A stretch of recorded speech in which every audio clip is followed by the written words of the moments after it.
안녕하세요. 김성길 목사와 함께하는 사람 이야기 제2단원의 G7 과정입니다. 자, 이 시간은 전 시간에 이어서 15-7회가 되겠습니다. 15장에서는 자기 존중법에 대해서 우리가 살펴보고 있습니다. 자존감을 높이고 심리적 안정을 갖고 또 심리 질병에 대한 치료를 위해서는 무엇보다도 자기를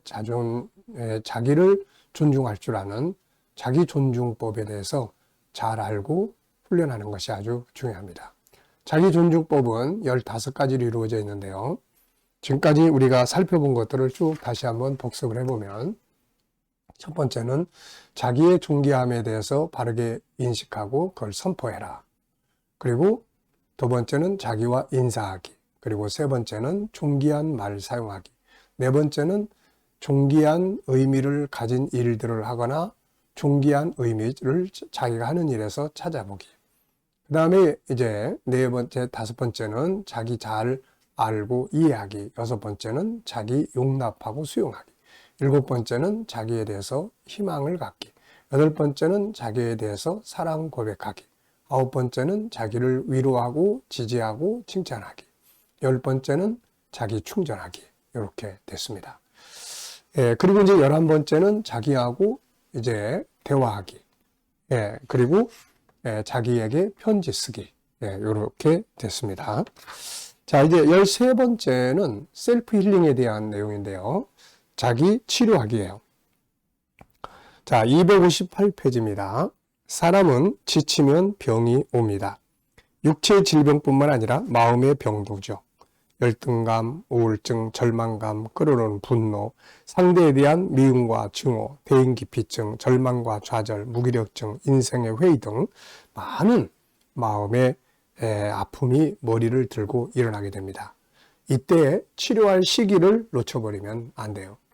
우리가 육신의 질병도 치료할 시기를 놓치면 위험해지게 되는 것처럼 이 마음의 아픔, 마음의 병도 치료할 시기를 놓쳐버리면은, 너무 길게 놔둬버리면은 나중에는 손대기가 참 어려워지는 상황들이 되기가 쉽습니다.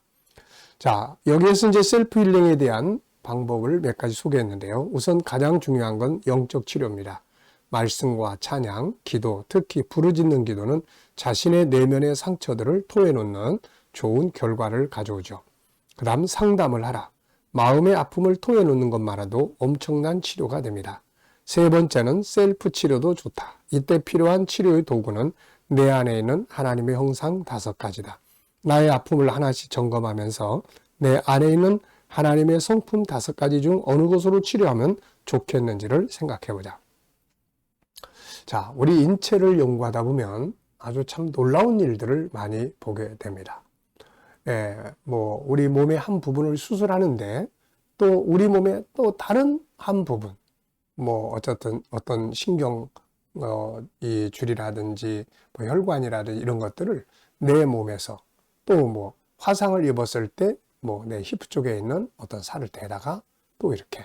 그러니까 우리 몸에는 육체의 어떤 부분을 치료하기 위해서, 수술하기 위해서 거기에 대한 어떻게 보면 예비 부품이라고 할까요? 하나님께서 이런 것들까지 준비해 두신 것을 우리가 보게 됩니다. 근데 이 심리치료도 마찬가지예요. 심리치료도 우리가 방법만 알고 또 연습만 좀 해보면은 얼마든지 셀프 힐링이 다 가능한 겁니다, 이게. 자, 그래서 그 치료의 도구가 밖에 있는 게 아니라 내 안에 있어요. 내 안에. 그게 바로 5가지의 성품이에요. 사실 이게 이 5가지의 하나님을 닮은 속성, 내 본능이 망가지면서 아픔이 오는 거고, 다시 이거를 복구시키면 회복이 되는 거예요, 이게.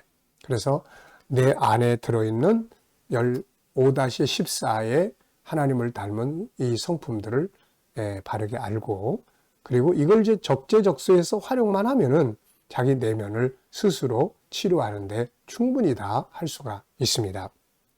자, 여기 예를 들어 놨어요. 자, 우리 안에는 5-14 유일성에서 나오는 3가지, 존귀함의 본능, 다양성의 본능, 재능의 본능, 그 다음에 인격성, 생각하는 능력, 자유의 기능, 소통의 능력, 그 다음에 거룩성, 하나님과의 영성, 또 그 다음에 관계 갖는 영성, 그 다음에 작은 성품들, 그 다음에 또 컨설팅하는 기능, 그 다음에 이제 사랑성, 채워야 될 사랑, 나눠야 될 사랑, 그리고 이제 영혼성에서 세 가지, 내 생명과 삶에 대한 존중, 그 다음에 변화와 발전의 욕구 실현, 그 다음에 행복의 욕구 실현, 이런 것들이에요. 그러니까 이게 다 밖에 있는 게 아니라 내 안에 있거든요. 그러니까 이 안에 있는 것들을, 내가 지금 상태가 이런 상태니까 내가 이 도구를 사용하면 좋겠다. 그래서 그걸 사용을 하면은 치유가 되는 거예요. 자, 여기 예를 들어 놨습니다. 지금 누군가로부터 무시를 당했다면은 유일성의 존귀함의 본능을 사용해 보는 거죠. 유일성 안에 존귀함의 본능이 내 안에 있어요. 그러니까 자기 스스로를 존중해 여기기 시작하고 자기 존중법을 활용하기 시작을 해보면 치유가 됩니다. 자, 배신감을 느꼈다면 사랑성의 이해와 십자가를 묵상하면 치유에 도움이 되고요. 세상 것들을 잃어버렸다면 영원성, 하늘의 것에 대한 믿음이 치료하는 데 도움이 됩니다. 누가 나를 바보 취급을 한다면 유일성 안에 재능의 다양성을 생각하고 나도 잘할 수 있는 것이 있다는 사실을 생각하고 내 재능 개발을 시작을 하면 도움이 됩니다. 실패로 인한 절망감 때문이라면 유일성 안에 있는 재능의 다양성을 기억을 해야 됩니다. 거듭되는 실패 속에서 뭔가를 만나게 되는 거죠. 누구와 비교하는 것 때문에 열등감으로 시달린다면 유일성의 다양성, 다 서로 다르다는 것을 계속해서 묵상하고 생각을 하고 하면 치료에 도움이 되고요.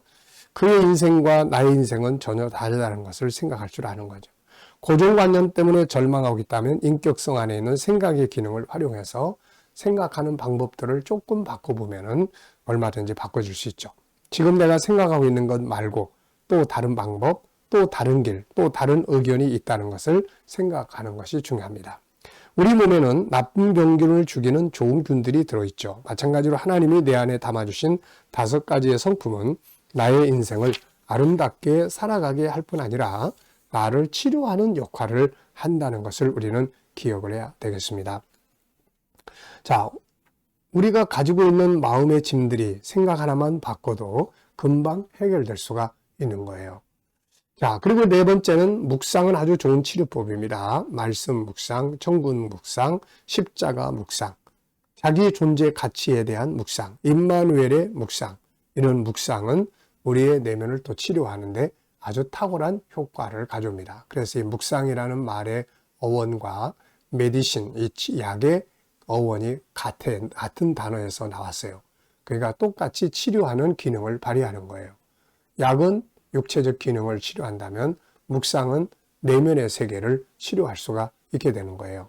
그래서 우리가 십자가를 묵상하거나 예수님을 묵상하거나 말씀을 묵상하거나 이런 것들을 통해서 내 내면의 세계에 이게 묵상을 하게 되면은 깊이 생각하면 이 안에서 녹아요.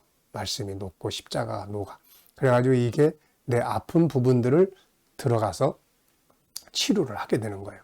사람들한테 상처받은 것들을 예수님의 십자가를 묵상하면서 그게 치유가 되고. 그러니까 이런 묵상은 치유하는 데 굉장히 중요한 역할을 합니다. 자, 그리고 이제 휴식 역시 또 중요한 이제 셀프 힐링의 한 방법입니다.